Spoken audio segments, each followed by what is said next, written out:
Cet adversaire, c'est le monde de la finance. Colonna n'était pas armé, il n'a pas opposé de résistance. C'est bien elle qui a écrit « Omar m'a tué ». Voici les Rolling Stones. C'est l'heure du jour où votre plongée quotidienne dans la boîte à souvenirs d'Europe 1. Bonjour Laure d'Autriche. Bonjour Dimitri, bonjour à tous. Vous nous ramenez ce matin en 1995 en Grande-Bretagne, le 20 décembre comme aujourd'hui. Le prince Charles et la princesse Diana lancent la procédure de leur royal divorce. Shocking.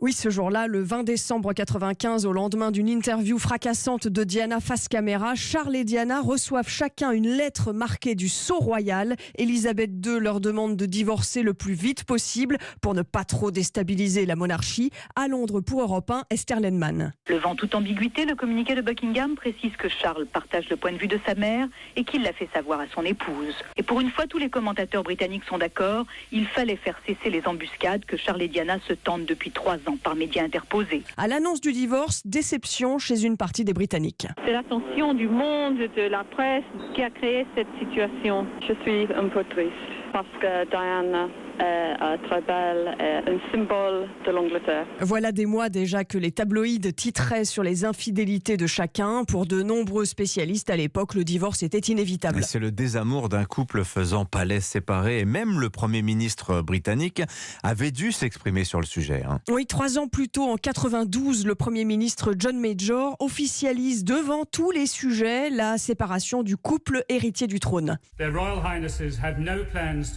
Leurs Altesses royales n'ont pas l'intention de divorcer, explique le Premier ministre. Elles continueront à élever leurs 2 enfants et participeront de temps en temps ensemble à des réunions de famille et à des événements nationaux. Mais voilà, la guerre entre Charles et Diana est déclarée. Au début de l'année 96, la reine Elisabeth est pressée que le divorce soit acté. Diana, elle, veut négocier, conserver son titre. Au mois de juillet 96, le prince Charles et Diana signent finalement un accord de divorce. Le journaliste spécialiste des familles royales Stéphane Bern raconte sur Europe 1. Il s'agirait en fait de 130 millions de francs donnés tout de suite et le prince Charles va devoir d'ailleurs emprunter à sa mère l'argent nécessaire puisqu'il n'a pas lui-même de fortune personnelle et il devra en outre verser à la princesse Diana 3 millions de francs par an en pension alimentaire. Diana perdra son titre d'Altesse royale, ce qui sonne comme une humiliation, mais gardera son bureau et ses appartements à Kensington Palace. Merci Laure d'Autriche pour ce bain de mémoire.